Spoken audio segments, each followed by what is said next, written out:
get like the audio for the class. All right. How you doing, Daniel? I'm gonna introduce you to my professor, who's gonna listen to this at some point. This is Daniel Holmes. He was my assistant manager last summer when I worked at Nordstrom, in the men's furnishings department. Daniel, we'll catch up after the 20 minutes. But all right, so pretty much what this is entailing is I'm taking a class in entrepreneurship, and part of the class is like a semester-long project called Triple Me, where you look back on like your childhood, and like kind of like your development and your growth, and then you look at like who you are today and like the traits and skills you've developed over your life so far, and then looking into the future and kind of looking into where you want to go and how you want to create that path for you.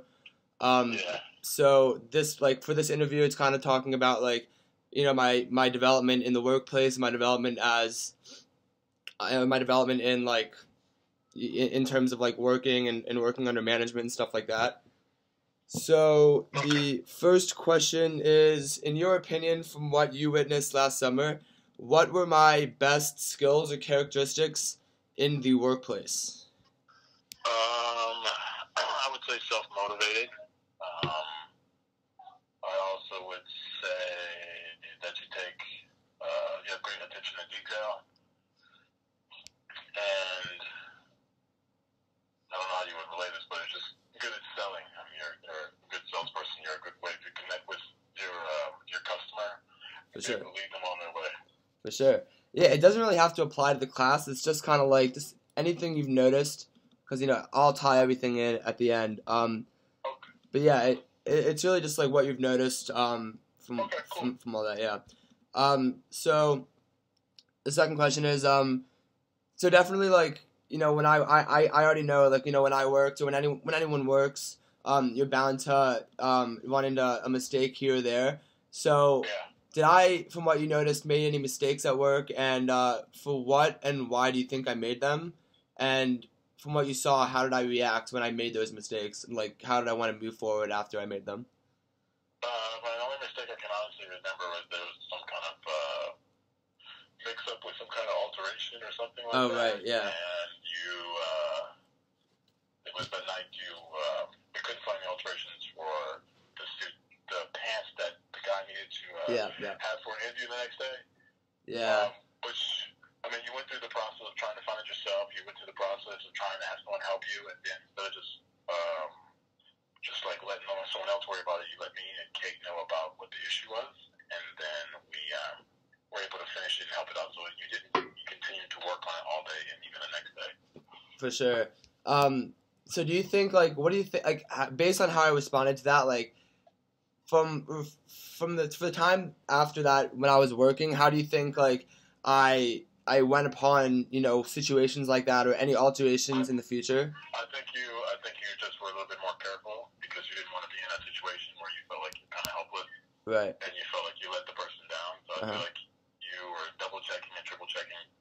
Instead of just saying, like, let me just get this done really quick and move on to the next person, you were making sure that everything was done correctly so that you didn't have that issue later on. For sure. So do you feel that I am a creative and innovative thinker? Why or why not? I think you are, because you like to think outside the box and not follow what everybody else does. A lot of people are sheep, where in the sense that they just follow whatever the norm is doing. I feel like you, even if really the idea is, you put some thought into it and see how you can make it apply. For sure. Instead of just saying like, oh, it's a crazy idea, that wouldn't work, and just do what everybody else is doing. For sure. So, I think something cool about Nordstrom and something that at least I enjoyed from being there is kind of the idea of departments and like kind of having your home department. What would you say my relationship was like with everybody within our department? And let's start with that. What was my relationship like with everyone else in the department? I would say you had a good rapport with pretty much everyone in the department. I never had any issues with you. Whenever I asked you to do anything, you always wanted to do it and make sure it got done. I didn't really need to remind you about things, and when I did remind you, you had already done it. So it was just more of I'm just checking and make sure that you did do it. But I never had any worries that you wouldn't do it. Yeah, for sure. And I feel like everyone in the department felt the exact same way, I would think. No, I can't speak for everyone else, but just from what I noticed. No, for sure. Yeah, I really enjoyed our department, and I'm hearing some cool stuff about what's going on now. But I think that definitely had something to do with me in the workplace as being surrounded by individuals that I felt that I resonated with, and I felt that I I just felt I could be myself around them. I thought that was a really important aspect to why I think was creative and kind of did well in my own shoes. Um, Yeah. so, what skills and characteristics do you think working at Nordstrom's helped me develop as an individual in the workplace or just in general? I think it just gives you like a more of a personable way of looking at things. Uh, When you work in something like that, you're working in something that's customer service wise, so it's going above and beyond for the person, not just taking the money and saying go. It's more of like, let me help you, and if you ever need me, I help. Whether it be something as simple as like you're helping someone with a shirt for a wedding, I feel like the rapport has always been like a friendship thing, and maybe when you see them later on, you know, you didn't think of it just as a dollar sign. You thought of them as like as a person. Oh, can I see the pictures from that wedding that you had, or your bar mitzvah that you went to? You know what I mean? Like right. I feel like it's just more of a personal trait, and actually you cared about the people that you were helping, not just how can I make as much money as I possibly can. Oh, for sure. I mean, I think I like it, and kind of going off that, like whenever customers that I previously worked with came back to the store, I'd try and come up to them and talk to them, and be like, "Oh, hey, like, how'd everything work out for you?" Like, try and not make it seem like all I wanted to do was capture the sale. Just kind of talk to them and see what was going on with them. For sure. So what skills do you? So yeah, I mean, I guess after knowing me and like seeing how I've developed throughout the summer, do you think I had any skills that I'd previously already acquired before I started working in the summer that made working at Nordstrom easier for me? If you know what I'm saying? I just feel like you're outgoing, Mm-hmm. Which actually helps you a lot because if you're very reserved, it's hard to connect with the customer, but you are already outgoing. You're not afraid to like make a fool of yourself in the sense that you're willing to show your personality, whether it be serious or joking. Yeah. You just show the person who you were instead of just putting up a wall, just being fake. I would For say sure. that's the biggest thing is you're personable and you were being honest with who you were. For sure. Do you think there are other ways to be successful at Nordstrom without doing that, like being completely honest and transparent with the customer? I think if you aren't transparent, sooner or later it's going to catch up with you. Like in the beginning, it'll be easier to get that, but then how do you get repeat business if you're not a personable person? Right, for sure. Alright. And yeah, so from knowing me strictly within the workplace, what do you think I'm like outside of the workplace? Like, for example, I have like three different areas. So like when I'm with friends, based on like what you know about me out like when I'm in the workplace or like when I'm at Nordstrom, like how do you think I am when I'm just with my group, my friend group outside, just hanging out? I would think that from your type of your personality that you would be not per se like the leader of your group, but more or less like the person who makes the decision. Mm-hmm. For sure. I would say that's probably the biggest thing I would think is just because you don't seem like the type of person who's going to follow people. It's more like you're going to have the ideas and lead people to this direction. Right. For sure. And I mean, you're definitely not wrong. And what about like in school, like in the classroom, for example? I would think that class time-wise, just from your schedule restraints on certain things, or you were working on things that you needed for school, or things that you were serious about, like I need to have certain days off so I can focus on certain things. So just the fact that you're putting school first and not worrying about money would think that you're focused on school. Yeah, for sure. Definitely true. Although money can sometimes be an issue. Not having a job can be quite stressful sometimes. Yeah, it can be, because you have to look at the end goal. 100%, definitely. And so yeah, and from seeing me or from knowing me within the workplace, how do you think I am? I mean, you've seen me with family kind of a little bit at work. You've seen them come over to the department, but how do you think I'm like, in my house with my family, or when they come up to visit me at school? Like, what do you from what you know about me, what would you say my relationship with my family is like? I would figure it was close because I remember there was a situation that she needed to take off, and it was a big sale, and you didn't really want to miss the sale, but you had, obligations that you needed to do with family-wise. Right. You had to choose family over making a whole bunch of money. You know what I mean? Definitely. It was a big sale, but you still, you did whatever you did, and then when your plane landed, you literally came directly from the airport. So I would think you were focused on family, and then once that was whatever you need to get done, you focus right back to work. For sure. And so from knowing me from work, what do you think are some of my best traits and attributes that I can apply to my life at college and my career, like once I graduate?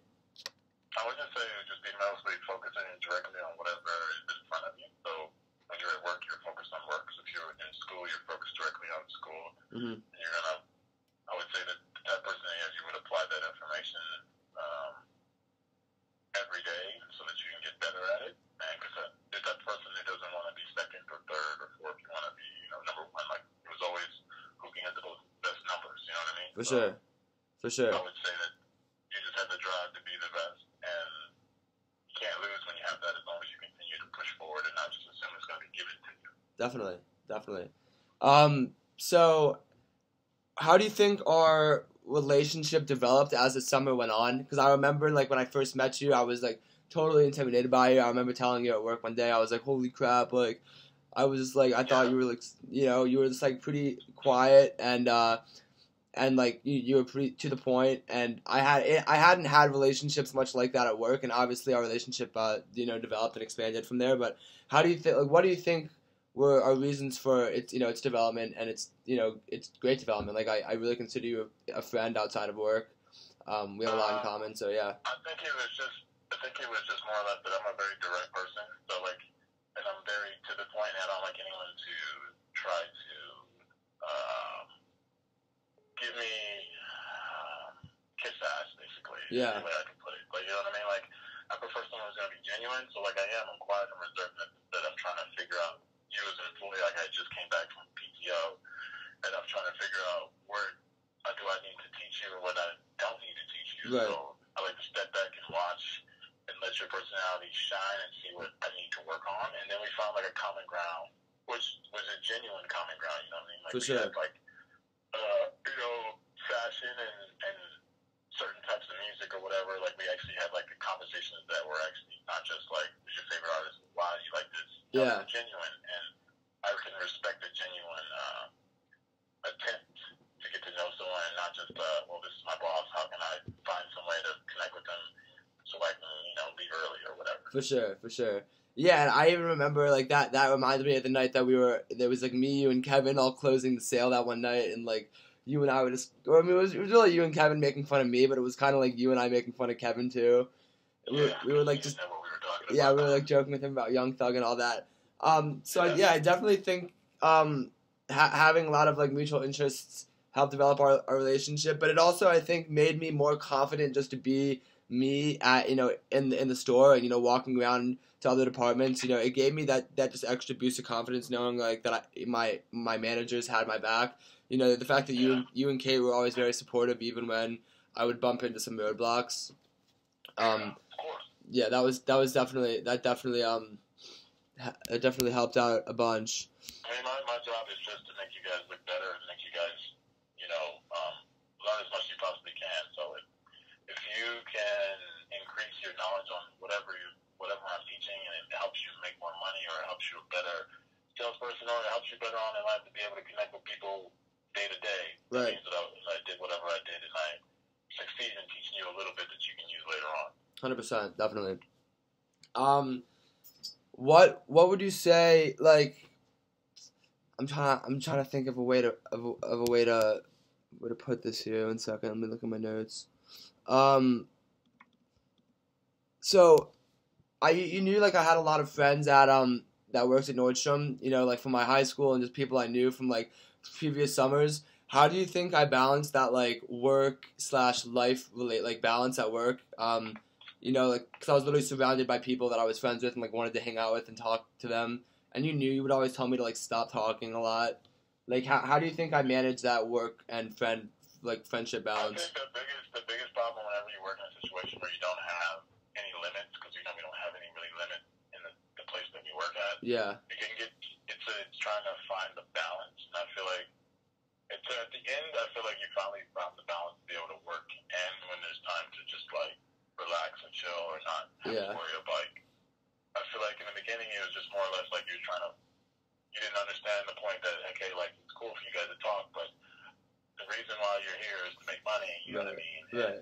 And make the department money. It's not just to socialize. Like I'm not really big on like micromanaging. I'm not big on expressing myself when it comes to I'm not big on like being overtly micromanaging. Right. And I always like you know what I mean? Like it is what it is. Like if you want to make money, then you need to focus on the people that are here and not focus on the people that you can hang out with outside of work. For sure. For sure. When you get off work, you know what I mean, you can do whatever you want to do. And while you're at work, you know, if there's like a lull, you can definitely have that kind of conversation. Yeah. But I feel like that's not just you. I feel like that's everyone. Everyone tries to find that balance. Oh, for sure. And I feel like some people are really good at it. Some people go through times where they have a bad day and they just kind of don't feel like being there. Mm-hmm. So it's just finding the balance. I wouldn't fault anyone for that. It's just not everyone has the thought process of thinking, well, right. I need to focus strictly on this. But I feel like at the end, after I got a chance to like coach you on it, you knew exactly when the time to talk was and when the time to like focus on work. For sure. And so like kind of going off that, like would you say that there's some sort of foundation of trust that goes into that? Because like you said, you don't like to micromanage, you don't like to always have to watch me and make sure I'm doing, the right thing. It's kind of just like an idea of you being like, you know what, like I'm gonna be in the back room and doing whatever I have to do, like scheduling the floor for how I want to look for the sale or whatever, and you're just trusting the fact that I'm doing what I'm supposed to do. Like, would you say that there's some sort of trust that goes into that? That you have to earn. So what normally what happens would be like if I ask you to do something and then I check to see if you've done it. Right. Then you've acquired some of my trust. So if I can continue to ask you to do things and you continue to get it done, then at some point I'm gonna be like, you know what? I don't need to be on the floor anymore because I've trusted the fact that you're going to get things done. I've verified to make sure that he did do it. After I've verified you've done it a couple times, I don't feel the need to micromanage anymore. Like I did like 2 or 3 micromanaging situations where I'm like, oh, let me see if you put these shirts away. Okay, cool, he did. Cool, then I don't have to like, oh my God, are they going to get things done when I'm not there? Or oh my goodness, are they not going to get things done while I'm working on something else? Or if I have some kind of issue or a meeting I need to get to, I didn't need to worry about that. So I feel like, I don't just give trust off the break, you know what I mean? Like, you have to earn it, and once you earn it, then I'm more likely to be like, do whatever you do. Mm-hmm. I'm not going to check up on you because you've earned it now. As soon as you lose it, then, then it's right back to, I got to double check. Right back to square one. And so, like, this is the last question. Would you say that, the thing that I think is cool about Nordstrom is that they really encourage you to be yourself and just act completely as natural as you possibly can. I really try to do that, as you mentioned or you alluded to previously, that I would just try and like act like myself and just be myself around my customers. Would you say that me talking to them about like my interest in music and my interests in like entrepreneurship and fashion, would you say that like you think that helped me connect to the customers more or on like more of a deeper level and kind of created that customer to employee kind of trust? Or would you just say that was just me talking? I feel like in any situation whether someone takes you seriously or someone thinks you're a fool, if you're being honest and you're saying something that's really important to you, whether they agree with it or not, they automatically are going to connect with you because you're sharing something that's important. So you know what I mean? Like if I said, hey Jordan, oh my goodness, you know what I want to do with my life? I want to be a circus clown. You might be like, this is the stupidest thing I've ever heard. But if I was like literally detailed about it, saying, I'm going to do this, I'm going to do that, kids make me so happy, even if you think it's the stupidest job ever, you know what I mean? Like, you're automatically going to get game respect because I'm being honest about something and I'm sharing it with you, and they might think it's stupid, but they're going to remember like, hey, man, this guy was really passionate about being a circus clown. You know what I mean? Like, so you're passionate about music, you're talking about music to people, and you're talking about, 21 Savage, you're talking about Young Thug, to some customers, they're like, I don't know what this kid's talking about. Right. At least it's not like you're lying and saying like you're trying to see a customer like, oh my goodness, this customer looks like they listen to Frank Sinatra. I'm just gonna say I love music, and you know what I mean. I'm trying to do Frank Sinatra style music. No, you're like literally honest with the person that you are, and I feel like that helps you connect For sure. with people, even if it is crazy. For sure. Oh, definitely. I mean, like, I feel like I had those kind of conversations with Des a lot. Like, she would tell me, like, all the stuff that she's into and, like, her religious stuff, and I'd just be like, oh, yeah, for sure. And, like, I wouldn't really get it, or I wouldn't really, like, she'd, like, always post on her Snapchat or, like, her Instagram, like, like, religion jokes, and I wouldn't really get them, but I'd appreciate them anyways, kind of thing. So, yeah, for sure. Thank you for that, though. That was the 20 minutes for the interview.